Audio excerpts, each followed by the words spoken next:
இன்றைக்கி பதிவில் நம்ம சங்கடகர சதுர்த்தி ஸ்பெஷலாக இந்த ஜவ்வரிசி கொழுக்கட்டை செய்ய போகிறோம். இது நல்லா வெயிலுக்கு ஏற்ற சும்மா ஜூஸியாக நல்லா வந்து அல்சருக்கு எல்லாம் தேங்காய் வயிற்று புண்ணுக்கெல்லாம் நல்லது. இந்த கப்பில் வந்து ஒரு 2 கப் அளவு மாவு ஜவ்வரிசி எடுத்துருக்கிறேன். இந்த ஜவ்வரிசியை நல்லா இதில் தான் இது செய்யலாம். நைலான் ஜவ்வரிசியில் செஞ்சால் அவ்வளோ டிரான்ஸ்பரன்சியாக இருக்காது. இதில் 2 கப் அளவு எடுத்துருக்கேன். இப்போ இதே அளவு 1.5 கப் அளவு தண்ணி வச்சு சுட வச்சு இதை ஊற்றி ஊற வைக்கலாம்.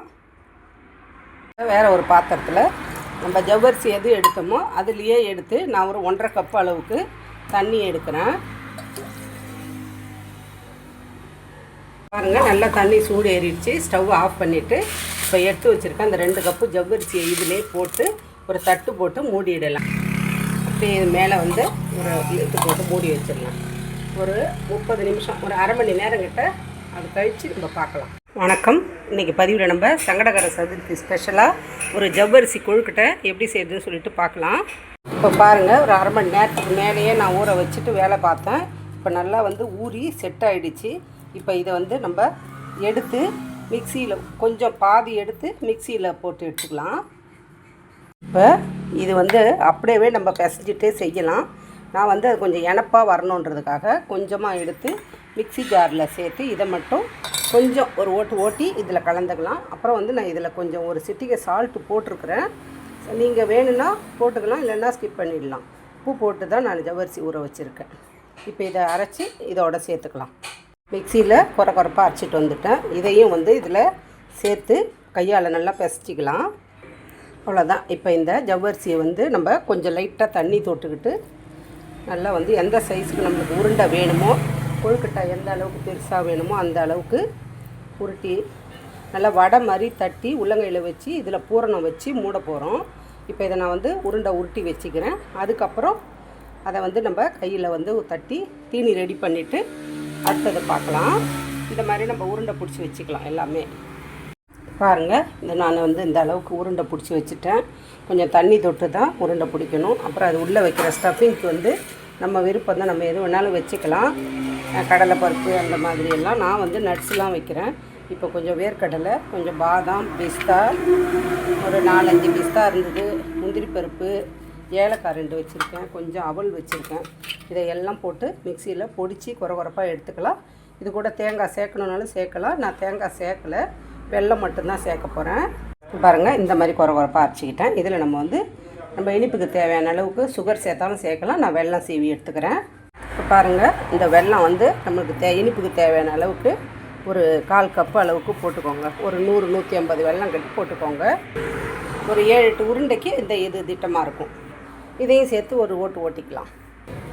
இப்போ பாருங்கள், இதில் கொட்டியாச்சு. இப்போ இதிலேருந்து கொஞ்சமாக எடுத்து நமக்கு தேவையான சைஸுக்கு இந்த தீனியை வந்து நம்ம உருண்டையாக பிடிச்சிக்கலாம். இந்த வெல்லம் போடுறதுனால தான் கிறிஸ்பியாக இல்லைன்னா நீங்கள் தேங்காய் கூட சேர்த்துக்கலாம். இப்போ நல்லா பிடிச்சி எத்தனை வெள்ளை உருண்டையோ அதுக்கு தகுந்த மாதிரி பிடிச்சிக்கோங்க. இது வெறும் வாயில் சாப்பிடவே அவ்வளோ ஒரு சூப்பராக இருக்கும். நட்ஸ் எல்லாம் சேர்த்ததுனால இதே மாதிரி எல்லாம் பிடிச்சிக்கலாம்.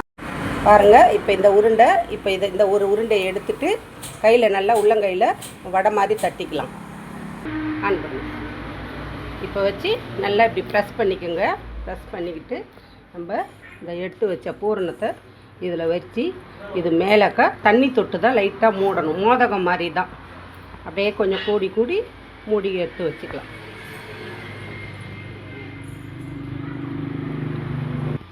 இப்போ பாருங்கள், எல்லாமே வச்சு க்ளோஸ் பண்ணிட்டேன். எந்த பக்கமும் கொஞ்சம் கூட வெல்லம் தெரியக்கூடாது. இப்போ இதை வந்து நம்ம வந்து இட்லி தட்டில் வச்சிடலாம். இதே மாதிரி எல்லா உருண்டையும் ஆவியில் வேக வச்சு எடுக்க போகிறோம். எல்லா உருண்டையும் ரெடி பண்ணிவிட்டு பார்க்கலாம். அவ்வளோதான். இட்லி பாத்திரத்தில் இந்த ஒரு 8-9 உருண்டையும் பிடிச்சி வச்சுட்டேன்.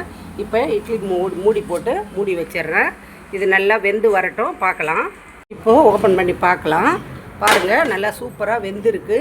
நல்லா அழகாக எவ்வளோ ஜவ்வரிசி நம்ம வந்து கிரைண்ட் பண்ணி போட்டதுனால கொஞ்சம் இப்படி இருக்குது. நீங்கள் முழுசாக போட்டிங்கன்னா கொஞ்சம் இனப்பாக வராது. அதனால் கொஞ்சம் அரைச்சி போட்டிருக்கேன். சூப்பராக வெந்திருக்கு பாருங்கள்.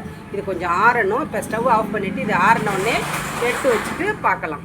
பாருங்கள், எல்லாமே நான் இட்லி தட்டிலேருந்து அழகாக எடுத்துட்டேன். சூப்பராக நம்மளுக்கு ஜவ்வரிசி கொழுக்கட்டை ரெடி ஆகிடுச்சு டிரான்ஸ்பரண்டாக. இப்போ இதை நம்ம தேங்காய் பால் இல்லைன்னா பசும்பால் இதுமாரி எதுனாலும் நம்ம ஊற்றி சாப்பிடலாம். நல்லா கூலிங்காகவும் சாப்பிடலாம். நல்லா வெயிலுக்கு இதமாக இருக்கும். அல்சருக்கு, வயிற்று புண்ணுக்கு எல்லாமே நல்ல மருந்தாக இருக்கும். இந்த பதிவு உங்களுக்கு பிடிச்சிருக்கும்னு நினைக்கிறேன். பிடிச்சிருந்துச்சுன்னா லைக் பண்ணுங்கள், ஷேர் பண்ணுங்கள். கதம்பம் 2.0 சப்ஸ்கிரைப் பண்ணுங்கள். பக்கத்தில் இருக்க பெல் ஐக்கானை அழுத்துங்க. வாழ்க வளமுடன், நாளும் நலமுடன்.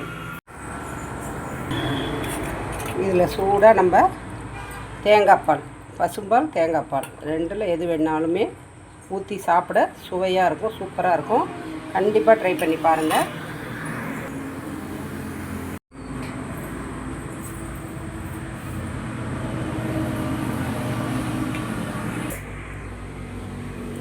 பாருங்கள்.